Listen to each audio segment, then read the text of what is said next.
Hola, bienvenidos a Hablando de Descifrando Historias. El día de hoy les voy a contar la historia, o bueno, pues el resumen de la historia de una de las científicas más famosas que se conocen, justamente Hipatia de Alejandría, quien era además de científica, astróloga y matemática, y es comúnmente pues conocida como una de las mujeres más inteligentes de toda la historia, especialmente, digamos, para la época en la que vivió, que era pues muy difícil para las mujeres, digamos, pues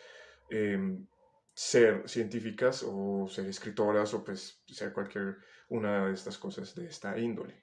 La época en la que Hipatia vivió fue el siglo cuarto después de Cristo.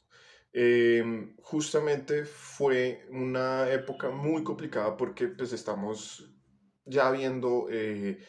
los, las últimas décadas, el último siglo, pues por así decirlo, del Imperio Romano, de ese poder político que fue el Imperio Romano. Y estas crisis se ven justamente marcadas no solamente por una cuestión económica y militar, pues que se ve justamente con las hambrunas, que también se ve la parte militar justamente con la invasión de los bárbaros por el norte del Imperio Romano, sino también en una crisis religiosa, ya que estamos en una época en la que justamente eh, la Iglesia Católica como tal está agarrando fuerza y en esos años pues ha habido, no, la Iglesia Católica como tal está luchando digamos contra varias herejías y digamos varios cristianismos eh, que se van como difundiendo por toda Europa y por todo el norte de África. Justamente entonces este es pues, el contexto en el que encontramos a Hipatia de Alejandría y con el que ella pues justamente va a, a poner, digamos, muchos historiadores hoy en día la ponen a ella justamente como esa, como la gran campeona justamente de la ciencia contra la fe. Y pues todo lo que va a suceder más que cualquier otra cosa en la vida de Hipatia es más, varios historiadores también han dicho que es más una cuestión de política de la época que más, digamos, de religión contra fe. Pero es bien complicado. Hipatia nace, bueno, la verdad es que no se sabe exactamente cuándo nace, hay historiadores y bueno, las fuentes dicen varias fechas, pero más o menos va entre el 355 y el 370 después de Cristo, más o menos. Y bueno, pues lo poco que sabemos de Hipatia de Alejandría proviene justamente de unas pocas fuentes. Las cartas de Sirenio de Cirene es una de ellas, también de Sócrates el Escolástico, o una obra posterior que se hizo, o sea, posterior a la vida de Hipatia, de este señor Sócrates el Escolástico, y también de personajes como Damasio o Juan de Nikiu, son las fuentes, digamos, que mencionan a esta gran científica. Los gustos de Hipatia, pues digamos lo que subsecuentemente lo que ella se va a dedicar, fue gracias a la educación que ella recibió de su padre Teón de Alejandría, que era matemático, astrólogo, teólogo, que trabajaba para la biblioteca de Serapeum, que va a ser la que esa biblioteca, digamos, heredera que va a ser heredera de la pues, biblioteca de Alejandría, pues en Alma, pues, o sea, la segunda más importante en esa época. Y pues justamente recibió una educación por parte de su padre muy, muy diferente, digamos, a la que pues, las mujeres en esa época recibían. Y es justamente esto lo que hace que Hipatia, pues más adelante, ya en su juventud, pues no quiera, digamos, el papel de ser madre y de ser esposa. Las fuentes, a pesar de que pues, son varias, no nos dicen, digamos, como cosas fidedignas, o sea, que se hayan comprobado. Algunas nos dicen, por ejemplo, que viajó bastante entre Grecia, Roma y Alejandría. Hay otras también que dice que estaba casada y pues en aras justamente pues de contradecir, pues de calumniarla, pues estaba casada y que era una prostituta, que era una adúltera. Otras decían que era, pues, que no, que ella siempre estuvo soltera y que fue muy casta siempre. Y incluso nos cuentan justamente un episodio en el que, pues, o sea, ella también hablaba pues de la filosofía, o sea, ella era neoplatónica, ella se dejaba llevar mucho, digamos, por la filosofía de Platón. Y nos cuenta, hay un episodio en el que nos dice como justamente un estudiante, ella como detiene justamente pues, los avances de un estudiante que está enamorado de ella, a lanzarle un paño con su, con su sangre menstrual para que pues vea como, mire,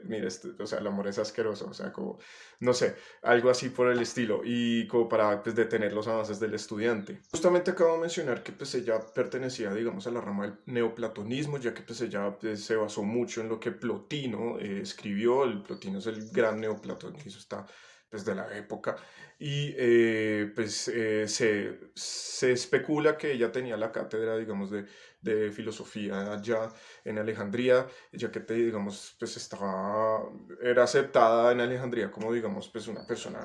apta para dar las clases justamente en platonismo. Aunque las fuentes nos dicen que ella escribió libros, desgraciadamente ninguno de ellos nos ha llegado, y más que cualquier otra cosa, lo que nos ha llegado de ella han sido comentarios de varias obras muy importantes. Por ejemplo, destacan, y cito, algunos comentarios contenidos en las 11 partes de la aritmética de Diofanto,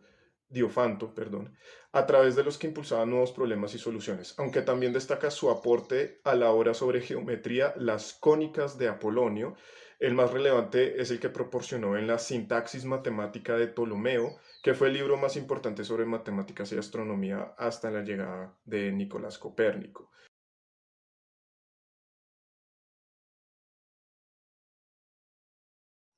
Hola, bienvenidos a Hilando Historias. El día de hoy vamos a continuar entonces con la segunda parte de la historia de Hipatia de Alejandría. Habíamos dejado a Hipatia justamente siendo la profesora de filosofía en Alejandría, especialmente digamos de la rama del neoplatonismo, eh, basándose mucho en los escritos de Plotino, y también siendo ella escritora, como pues ya había contado, escribió varios libros que desgraciadamente pues no nos han llegado. Y lo que sí nos ha llegado de ella, los comentarios que ella hizo de varias obras de matemáticas y de filosofía, que eso se está completamente documentado. Y ahí es donde justamente pues, la habíamos dejado en el anterior video. La muerte de Hipatia está documentada justamente pues, en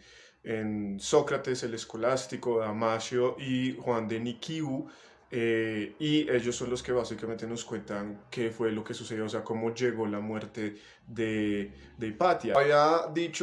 mencionado que en esos años, por allá, en el 400, esto es después de que justamente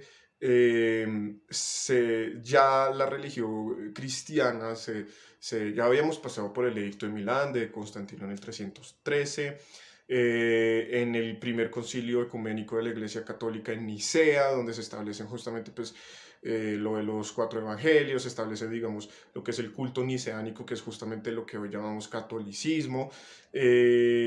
Ya se había establecido, digamos, el cristianismo como religión de Estado, del Estado romano, se había establecido como la religión del Estado romano, pero no cualquier cristianismo, sino justamente el cristianismo de ese concilio ecuménico de Nicea, o sea, el católico, pues. Y justamente para luchar contra las muchas herejías que después se terminaron llamando herejías, pero eran muchos cristianismos que veían pues, el cristianismo de forma diferente en esa época, y estaba pues, en un momento de tensión, ¿sí? Y justamente más o menos en el 412, eh, Cirilo de Alejandría es elegido como patriarca de Alejandría, y él pertenece como al ala radical de ese cristianismo que no acepta, pero pues absolutamente nada, y absolutamente nada, incluyendo, o sea, paganos, o sea, cristianos herejes, y o sea, ese conocimiento griego, que justamente pues entra entre lo que es el paganismo, es también odiado por Cirilo y por los radicales cristianos. El conocimiento griego antiguo, sí, es odiado y es perseguido por esta gente. Hipatia se mantuvo muy neutral durante pues todas estas cuestiones, ¿sí? O sea, ella siendo pagana, nunca le dejó de aceptar estudiantes, digamos, que fueran paganos o que fueran cristianos, no, o sea, todos los estudiantes de ella provenían de diferentes lugares y tenían diferentes religiones, ella siempre fue muy abierta a todo ese asunto y fue muy neutral. La cuestión vino justamente pues en ese sentido político del asunto. Se parece, según las fuentes nos dicen que pues ella era como muy cercana al prefecto romano Orestes, quien era digamos el representante político en Alejandría y que justamente luchaba muy en contra de lo que era Cirilo. Entonces, por ende, Cirilo pues chocaba mucho con Hipatia, porque pues ella era amiga y se decía también que pues ella tenía cierto poder sobre este representante romano llamado Orestes y Cirilo pues se le fue yendo por esos lados. Y es justamente esta influencia que tiene Hipatia sobre Orestes que Cirilo empieza a atacarla de que es una bruja, que usa magia negra para pues influenciar a Orestes. Y el gramático Esiquio apunta también supuestamente que pues, Cirilio supuestamente tenía envidia de los conocimientos que tenía Hipatia, que supuestamente lo que nos dice el gramático eran superiores al del patriarca. Se decía también, bueno, pues en las fuentes nos mencionan que pues lo que quería hacer, o bueno, la influencia de Hipatia con Orestes era más que todo, digamos, el deseo de ambos de crear, digamos, como una alianza de religiones que incluían también, o sea, cristianos, judíos, paganos, que fuera, digamos, un poco en contra de, el bando radical de Cirilo. Entonces, pues, cuando esto se supo, aparentemente Cirilo pues toma acción. Y esta acción sucede justamente en el año 415 después de Cristo, en la que un grupo de cristianos radicales llamados los parabalanos, obviamente aliados de Cirilo, encuentran o sea, llegan donde pues, Hipatia imparte sus clases, la sacan a la fuerza, o sea, la sacan del edificio y la arrastran hasta un lugar llamado el Cesario, en Alejandría, donde le quitan las ropas, la golpean y finalmente la terminan matando. Y es justamente por lo cruel de la forma en la que la mataron a Hipatia que muchos alrededor de la historia pues la han puesto justamente como esa campeona del racionalismo en contra del fanatismo religioso. Como pues ya he explicado un poco, pues de una forma muy resumida, muchas razones hubo para el asesinato de Hipatia y se puede ver que era más una cuestión política que, que pues una cuestión de fe contra la ciencia.